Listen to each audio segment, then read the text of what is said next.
Guys कैसे हो आप लोग। दोस्तों आप लोगों में से बहुत सारे बच्चों ने अपनी 11th की जो क्लासेस है वो खत्म कर ली होंगी और 12th की क्लासेस आप लोगों की स्टार्ट होने वाली होंगी। बहुत सारे स्टूडेंट्स 11th के अंदर आते हैं अपने सीबीएसई के बाद 10th बोर्ड के बाद और इतना कंफर्टेबल फील नहीं करते। जैसे ही वो लोग ये फील करते हैं कि थोड़ा सा कंफर्टेबल हुए हैं, देखते देखते 2-3 महीने निकल जाते हैं और उनका बैकलॉग हो जाता है। उस बैकलॉग को खत्म करने के चक्कर में और बैकलॉग हो जाता है। अब एक बहुत जटिल सिचुएशन है। वो सिचुएशन ये है कि 11th सर बर्बाद हो चुकी है, क्या हम 12th में सब चीजें रिकवर कर सकते हैं? तो दोस्तों मैं आप लोगों को कुछ चीजें बता देता हूं जो आप लोगों को ध्यान में रखनी है कि कौन कौन सी चीजें, कौन कौन से टॉपिक्स हैं जिनको आप कर लीजिए ताकि 12th आपकी स्मूथली स्टार्ट हो जाएगी। मैथमेटिक्स के अंदर 12th जनरली कैलकुलस से स्टार्ट होती है, रिलेशन एंड फंक्शंस।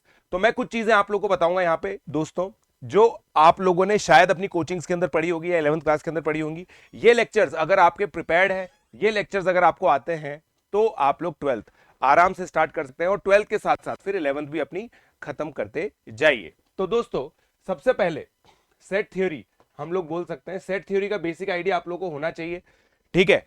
फिर उसके बाद अगर मैं बात करूं पॉलिनोमियल्स की, तो पॉलिनोमियल्स आप लोगों को पता होना चाहिए जो 9th और 10th क्लास की चीजें होती हैं। जनरली ये दोनों चीजें अलग अलग कोचिंग्स के अंदर अलग अलग नाम से होती है। हमारी कोचिंग में इसको एफओएम के नाम से बोला जाता है, फंडामेंटल ऑफ मैथमेटिक्स, ठीक है।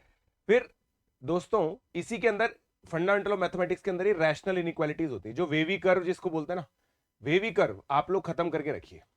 वेवी कर्व का बहुत ज्यादा एप्लीकेशन आता है डोमेन और रेंज की प्रॉब्लम्स के अंदर। डोमेन रेंज की जो प्रॉब्लम्स होती हैं वो फंक्शंस का कोर होता है, तो ये चीज जानने के लिए आपको रैशनल इनइक्वालिटीज आनी चाहिए। फिर उसके बाद लॉगैरिथम, लॉगैरिथम आप लोगों का पूरा अच्छे से प्रिपेयर्ड होना चाहिए। लॉगैरिथम के बाद मॉड्यूलस आप लोगों का अच्छे से प्रिपेयर्ड होना चाहिए। फिर उसके बाद दोस्तों ये सब चीजें एफओएम का पार्ट है। तो बेसिकली अगर आप फंडामेंटल ऑफ मैथमेटिक्स नाम का चैप्टर पूरा अच्छे से रिवाइज कर लेंगे तो आपका काम हो जाएगा। फिर अगर मैं क्वाड्रेटिक इक्वेशन की बात करूं तो ग्राफ इसका, और फिर range of quadratic expression. Range of quadratic expression के अंदर दोस्तों वो याद है आपको, linear upon quadratic, quadratic upon linear, quadratic upon quadratic आता है। ये सब चीजें आप लोगों को आनी चाहिए क्वाड्रेटिक इक्वेशन के अंदर, ठीक है। अगर मैं बात करूं ट्रिग्नोमेट्री की, ट्रिग्नोमेट्री के अंदर आप लोगों को जो 3-4 चीजें आनी चाहिए वो मैं आप लोगों को बता देता हूं। ट्रिग्नोमेट्री के अंदर आप लोगों को ट्रांसफॉर्मेशन फॉर्मूले सारे आने चाहिए, ठीक है, ट्रांसफॉर्मेशन फॉर्मूला। फिर उसके अलावा ग्राफ ऑफ ट्रिग्नोमेट्रिक एक्सप्रेशन, खासकर जो पीरियोडिक नेचर होता है इसके बारे में जो टिप्पणी होती है ग्राफ के अंदर, वो आप लोग को आनी चाहिए। And last but not the least इसके अंदर range of trigonometric expression, right. Sequence and series की अगर मैं बात करूं तो आप लोगों को, सीक्वेंस एंड सीरीज की अगर मैं बात करूं तो आप लोगों को टेलीस्कोपिक सीरीज आनी चाहिए, क्योंकि टेलीस्कोपिक सीरीज आईटीएफ के अंदर आती है, और एपी के बेसिक्स आने चाहिए, राइट। अब देखिए दोस्तों ये चीजें ऐसी है जो मस्ट है, क्या ये चीजें आप लोग को आनी आनी चाहिए। अब उसके अलावा कुड लिख देता हूं मैं कि अगर आप ये भी कर लेते हो, अगर आता है तो अच्छी बात है। स्ट्रेट लाइन की इक्वेशन लिख पाना, सर्कल के बेसिक्स, ठीक है, and fundamental principle of counting. Fundamental principle of counting and grouping, ये दो चीजें हैं जो फंक्शंस के अंदर काम आती है, राइट। सो गाइज ये टॉपिक्स अगर आप लोग को आते हैं तो आप लोग की 12th बहुत अच्छे से स्टार्ट हो सकती है। सो आने वाले 14-15 दिनों में आप लोग कोशिश कीजिए कि इन टॉपिक्स को अच्छे से कर लें। हमारा जो बैच है दोस्तों 3 जनवरी और 8 जनवरी को स्टार्ट हो रहा है, आप लोगों को पता है, ठीक है।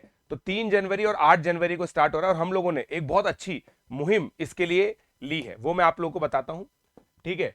ये देखिए ये जो सारी चीजें हैं ना, ऐसा नहीं है कि हम केवल ज्ञान दे रहे हैं आपको कि यार ये चीजें कर लो बहुत अच्छा हो जाएगा, हम ये आपको पढ़ाएंगे। अब दोस्तों एक बहुत ही शानदार खुलासा मैं कर देता हूं।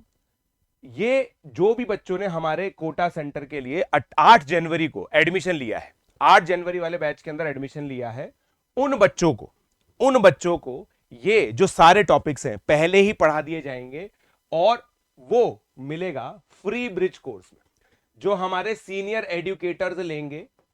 सीनियर एजुकेटर्स दोस्तों ये क्लास लेंगे और वो करिकुलम पढ़ाएंगे जो स्पेशली क्यूरेटेड है, जो मैंने अभी बताया, जो भी मैंने अभी आप लोगों को चीजें बताई वो सारी की सारी मैथमेटिक्स में आप लोगों को पढ़ाई जाएंगी।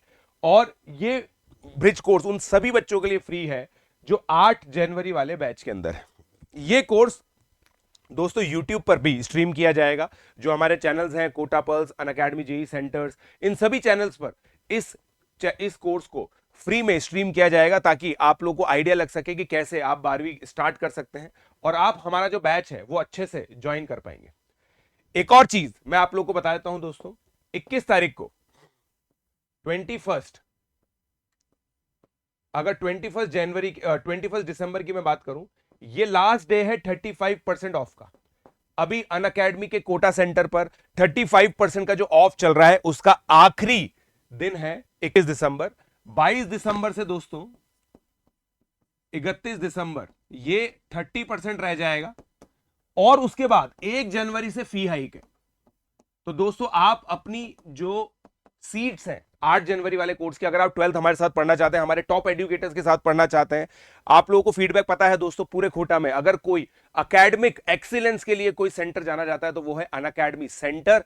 सो दोस्तों अगर आप लोग ज्वाइन करना चाहते हैं तो जल्दी से तुरंत ज्वाइन कीजिए, और जैसे जैसे आप फी डिपॉजिट करते जाएंगे आप लोग इस कोर्स के लिए एलिजिबल होंगे, जो कोर्स बेसिकली 21 तारीख से ही चालू होगा। तो ये कोर्स दोस्तों 21 दिसंबर से लेकर 7 जनवरी तक चलेगा। इस दौरान आप लोग को ये सारा रिवीजन करवाया जाएगा। सो आई होप आप लोग को दोस्तों पूरी की पूरी इंफॉर्मेशन क्लियर है। जल्दी से आप लोग एनरोल कीजिए, डिस्क्रिप्शन में जो भी रेलेवेंट लिंक्स है वो अवेलेबल है। Let's crack it.